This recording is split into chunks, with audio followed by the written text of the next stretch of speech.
The sun was setting, painting the sky in hues of orange and pink, as Max lay motionless on the side of a busy highway. His fur, once shiny and full of life, was now matted with dirt and dried blood. He had no idea how long he'd been lying there, the faint hum of speeding cars and the occasional blare of horns the only sound he could hear. His breathing was shallow, each inhale a laborious effort. The pain in his leg, now twisted at an unnatural angle, was almost unbearable, but it didn't matter anymore. He had given up. Max hadn't always been like this. Not long ago, he had been a happy, energetic dog, living with a family that loved him. He remembered the warmth of the sun on his back as he chased balls in the yard, the sound of his owner's laughter ringing in his ears, and the comfort of a soft bed at night. But all of that had changed one fateful afternoon when he was abandoned on the side of the road like a piece of forgotten luggage. His owners had been arguing, the voices harsh and sharp. Max didn't understand the words, but he could feel the tension in the air, the change in their demeanor. And then, without warning, the car had stopped, the door had opened, and they had pushed him out. The door slammed shut, the engine roared to life, and before he could even process what was happening, they were gone. He ran after the car, barking frantically, but it was no use. His owners had left him behind. Max had wandered for days, hungry, thirsty, and lost. The world he once knew had turned into a blur of unfamiliar streets and unfamiliar faces. Every attempt to approach someone for help had been met with rejection. People didn't care. He was just another stray, another inconvenience in their busy lives. And now here he was, lying broken on the side of a highway. His body ached, his thoughts muddled, but deep down, he still held onto a small glimmer of hope.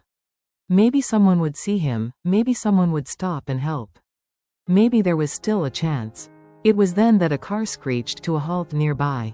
The driver, a young woman with wide, concerned eyes, stepped out. She rushed toward him, her heart pounding in her chest. She couldn't believe what she was seeing. This poor dog, this beautiful dog, was in terrible shape. His fur was dirty and tangled, his eyes dull, and he was bleeding. He could barely lift his head. "Oh my God," she whispered, kneeling beside him. She was no veterinarian, but she could tell that Max was seriously injured. His leg was swollen, and there were deep gashes along his side. Without hesitation, she pulled out her phone and dialed the number of a local animal rescue group. The dispatcher answered almost immediately. "Animal rescue, how can I help?" "There's a dog here," the woman said, her voice shaking. "He's badly hurt. I think he's been abandoned. You need to come right away." "Stay with him," the dispatcher urged. "Help is on the way." The woman kept her hand gently on Max's head, her fingers brushing his fur as she spoke softly to him, trying to calm him. "You're going to be okay. Help is coming. Just hang on." Max's eyelids fluttered, and for a brief moment, he felt a flicker of something that hadn't been there for days. He didn't know if it was hope, or simply the comfort of a kind voice, but it made him feel safer. Less alone. Within minutes, the sound of sirens filled the air, and a rescue vehicle pulled up beside them. The team moved quickly and efficiently, lifting Max carefully onto a stretcher, stabilizing him as they worked. The young woman stood back, tears streaming down her face, a mixture of relief and sadness in her heart. As the rescue team loaded Max into the vehicle and prepared to rush him to the animal hospital, the woman watched them go, her heart heavy with a strange sense of connection. She didn't know what would happen to the dog, but for the first time in days, she felt a glimmer of hope that Max might be given a chance. Max, however, didn't know that yet. He had been through so much already, and his journey was far from over. Max woke up to the sterile scent of antiseptic, a smell that didn't belong to the familiar scents of the street or the woods he had wandered through. His eyes fluttered open, and for a moment, he didn't understand where he was. The lights above were harsh, blinding, and everything around him was white walls, white floors, and machines beeping softly in the background. He tried to move, but pain shot through his leg, and he let out a low whine. Hey, it's okay," a voice said, warm and gentle. A hand gently rested on his head, and Max instinctively flinched, but then the voice became more soothing, more familiar.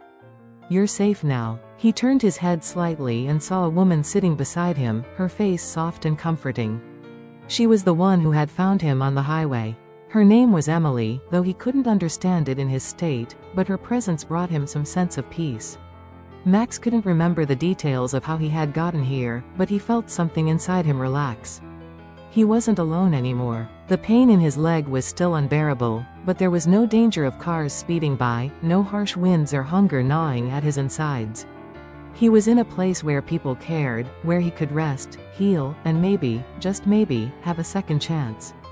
As the days passed, Max slowly began to recover. The first few days were touch and go. His leg had been badly fractured, and there was an infection in his side where the deep gashes had been, but the medical team worked tirelessly to treat him. Every day, Emily came to visit him, sitting by his side and talking to him softly. She never asked him for anything, just offered companionship and comfort in the quiet moments. "You're such a brave boy," she would say, stroking his fur gently, watching as he slowly began to trust her more. "I'm so glad you're here. You're going to be okay." Max wasn't sure what okay meant, but he could tell from the way Emily looked at him that it meant something good. It meant no more pain, no more fear, no more abandonment. And that thought gave him strength. He began to eat the food they gave him, and slowly, he found the energy to stand on his 3 good legs. The fourth one, the injured one, still wasn't strong enough, but he was willing to try. One evening, as Emily sat by his side, he gave a tentative wag of his tail. It was slow and unsure, but it was enough to make her smile. "You're getting better, Max," she said, her voice full of pride. "I think we're going to get through this together." The days turned into weeks, and Max's recovery continued to impress everyone. The infection cleared up, the swelling in his leg went down, and soon he was able to walk with the help of a special brace on his injured leg. He was still fragile, but the change in him was undeniable. His fur had started to shine again, and the once dull spark in his eyes had begun to return. Then, one day, as Emily arrived for her usual visit, something was different. She was smiling in a way that made Max's heart race with excitement. "Max," she said, her voice barely containing the joy, "I have some news. I've been talking with the team, and I think you're ready for something special." Max tilted his head, unsure, but trusting in her tone. She had been so good to him, he had learned to trust her. "Max, I'm adopting you," she said, tears in her eyes. "You're going home with me." Max's ears perked up, his tail beginning to wag uncontrollably. He didn't know what adopt meant, but he could sense from Emily's expression that it was something wonderful. Something that would make his dreams of a loving home come true. In that moment, Max felt a rush of emotions, a mixture of joy, relief, and gratitude. He had been through so much, but now, he was going to have a real family again. He was going home, a home with soft beds, good food, and a person who cared about him deeply. His world was finally changing, and it felt like a miracle. As Emily reached down to lift him gently into her arms, Max licked her face, his tail wagging furiously. He couldn't express it in words, but his heart was filled with pure love and happiness. They left the hospital together, Max snuggled close to Emily in the backseat of her car, feeling the warmth of her touch and the rhythm of the engine beneath them. He had no idea what the future held, but he was ready to face it. Whatever came next, he knew he wasn't alone anymore. Max had never known a home like this before. It was quiet, filled with warmth and love, and it smelled like fresh flowers and comfort. Emily's house was a small cottage on the edge of a bustling town, with a cozy yard full of tall, swaying grass and flowers that bloomed in vibrant colors. There was a soft, cushioned bed in the corner of the living room, just for him, and a bowl of water and food placed by the door, as if Emily had been waiting for him all along. He couldn't believe it. He had a bed to sleep in. He had food every day. And there were no more cold nights, no more hunger, no more fear. For the first time in so long, Max felt safe. But more than that, he felt loved. Emily's gentle voice, the way she spoke to him as if he were the most important thing in her world, gave him a sense of belonging he had never experienced before. The first few weeks at Emily's house were a blur of new experiences. Max spent his days exploring the yard, running along the fence, sniffing at the flowers, and getting used to the feel of grass under his paws again. He learned where his favorite sunny spots were, where the squirrels liked to hide, and how to settle comfortably on the couch while Emily worked from home. At night, Emily would curl up with him on the couch, her fingers running through his fur as they both relaxed. He could feel the love in the quiet moments, the soft rhythm of her breathing, the gentle way she cared for him. As his body healed, so did his heart. Max no longer flinched when people came close or when there was a sudden loud noise. He had learned that he could trust Emily, and in turn, he learned to trust the world again. Every day, he grew stronger, more playful, and more full of life. One afternoon, as Emily sat in the garden, Max padded over to her with a toy in his mouth, his tail wagging eagerly. It was a small plush ball, and he nudged it into her lap, looking up at her with hopeful eyes. "Do you want to play?" Emily laughed, reaching down to pick up the toy. "You've come a long way, haven't you?" Max barked in response, the excitement in his eyes making her laugh even harder.